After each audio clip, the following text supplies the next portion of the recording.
आज की ये दो मोटिवेशनल कहानियाँ भी हमारे मन और हमारी इच्छाओं से जुड़ी हैं। इन दो हिंदी कहानी में माइंडसेट के जरिए आप सीखेंगे कि किस तरह हमारा मन जब हमारे काबू में नहीं होता तो क्या होता है। साथ ही इन कहानियों से आप ये भी सीखेंगे कि किस तरह हमें अपने मन को कंट्रोल करना चाहिए और उसे इस तरह से ट्रेन करना चाहिए कि हमारा मन हमारी सुने ना कि अपनी करे। एक बार एक राजा के महल पर बहुत भीड़ लगी हुई थी। भीड़ बढ़ती जा रही थी, हर कोई महल की तरफ जा रहा था। हुआ यूं था कि उस दिन सुबह राजा के पास एक भिखारी आया और उस भिखारी ने राजा से कहा कि क्या उसे भिक्षा में कुछ कीमती चीज मिल सकेगी।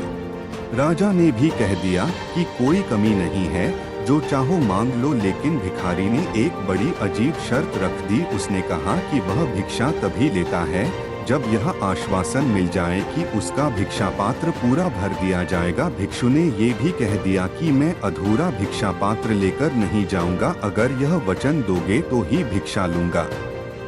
राजा हंसा और उसने कहा, तुमने मुझे क्या समझ रखा है? क्या मैं एक भिखारी का भिक्षा पात्र भी नहीं भर सकूंगा? और राजा ने शर्त मान ली। भिखारी भी हंसा और उसने कहा, महाराज एक बार फिर सोच लें, क्योंकि न मालूम कितने लोगों ने यह शर्त स्वीकार की है और वे इसे पूरा नहीं कर पाए।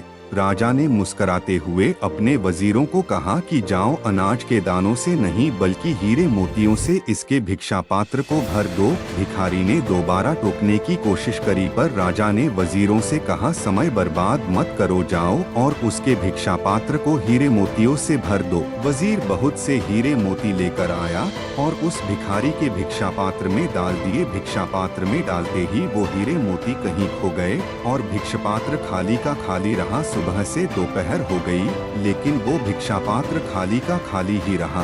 राजा को समझ नहीं आ रहा था कि आखिर यह कैसा भिक्षा पात्र है। दोपहर से शाम हो गई, लेकिन वो भिक्षा पात्र अभी भी खाली था। आखिर में राजा भिखारी के पैरों पर गिर पड़ा और माफी मांगने लगा। सीख जो हमें इस कहानी से मिलती है, दोस्तों, आप अपने मन और शरीर की इच्छाओं को कभी पूरा नहीं कर पाएंगे। यदि आपको महानता हासिल करनी है तो शरीर और मन के इस चक्र को तोड़कर इससे ऊपर उठना होगा। हमारा मन लालच से भरा होता है, इसे कभी नहीं भरा जा सकता।